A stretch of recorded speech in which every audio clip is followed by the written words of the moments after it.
Hi. Yes, hi. I'm Daffy, the daughter of Polka-Dot Man. Yeah? Why? That's from ages ago. My twin sister. I know, so bad. Yeah, her name is Dotty. It's not a very original name. You misheard me. I didn't say it's not nice. I said it's not original because my dad is Polka-Dot Man, and he named her Dotty, like the dots, only because she's a few minutes older. Yeah, no one really talks about him anymore. Apparently, he was a minor villain when he was actually one of the first enemies of Batman and Robin. They had the Joker and the Penguin, but come on, those are just teasers. He made the costume and created the technology himself, not stole it as everyone says.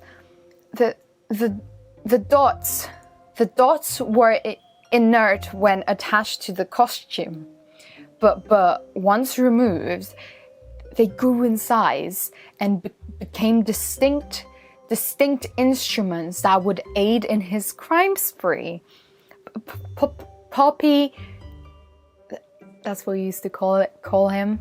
Poppy rigged the dots with a self-destruct mechanism to prevent his technology from being examined, which immediately activated after they had served their function. And you're telling me those two idiots are still alive?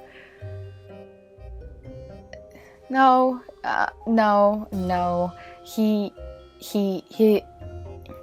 His head was crushed by a flying manhole cover when a flame ignited a gas line beneath the streets. Yeah,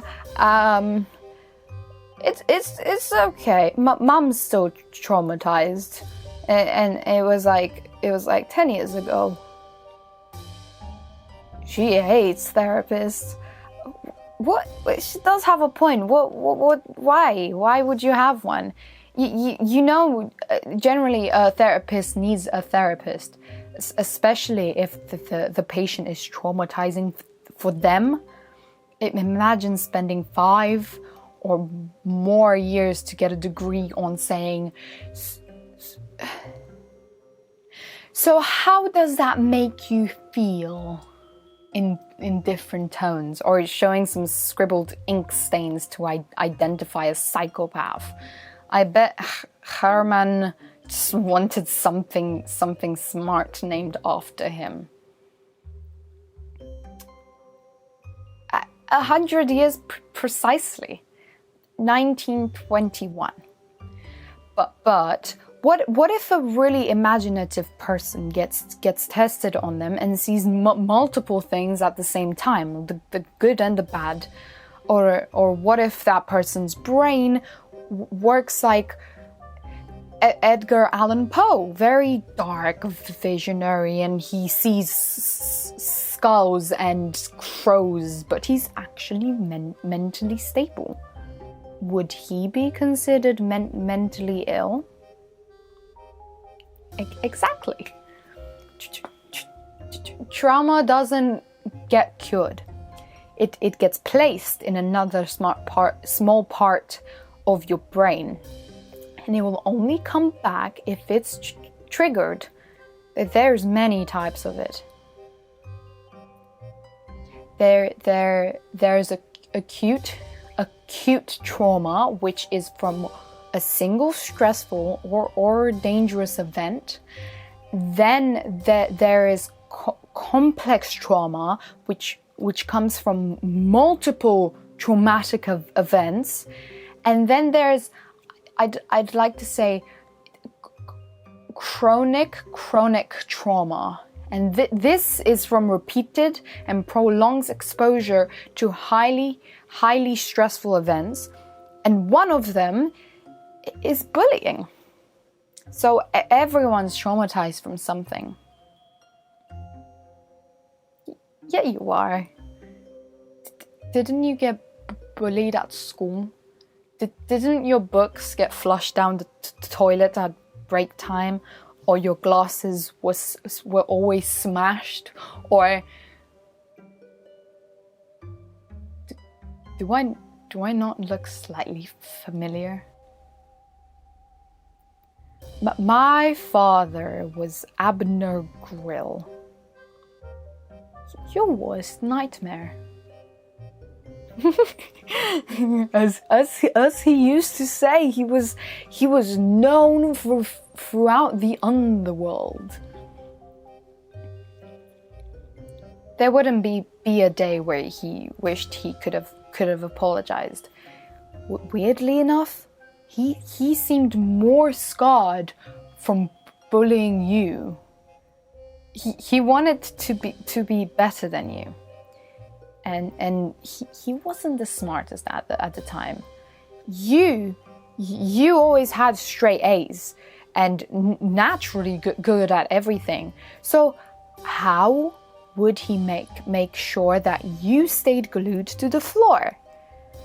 I mean, he did physically glue you once to the floor, but that wasn't how. He had to psychologically ruin you, so he could be a bigger person. No, that never worked. There can only be one winner. Why do you think people train so hard to become first in a competition? The only time it's not acceptable to be first is when you need to work together as a group because it's a matter of life or death. And even then, one of the members has this thought of being the main character, at least at the back of their head. Everyone wants to be first. So, I guess the reason he decided to bully you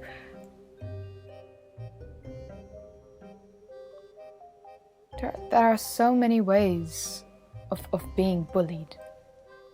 This physical bullying where you actually get bruised, like hurt on the inside and outside, and can even result in death. There's verbal bullying. I can't do that one, but it doesn't affect you straight away. It mostly comes from adults that are around you because they know everything and you don't. Cyberbullying, everyone gets that. We all know what it is. But psychological bullying doesn't leave any mark on you. You yourself create that stain inside your brain because they're doing things to mess with you, a type of pranks on you, and it depends how it will affect you in the way you take it. So some people find it funny. I find it funny, and some people find it a living hell. Because of the way I my stutter. I do every now and then.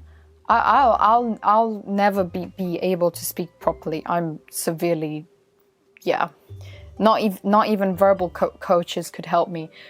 But on the other hand, I will never ever hesitate to, let's just say, karma's bitch.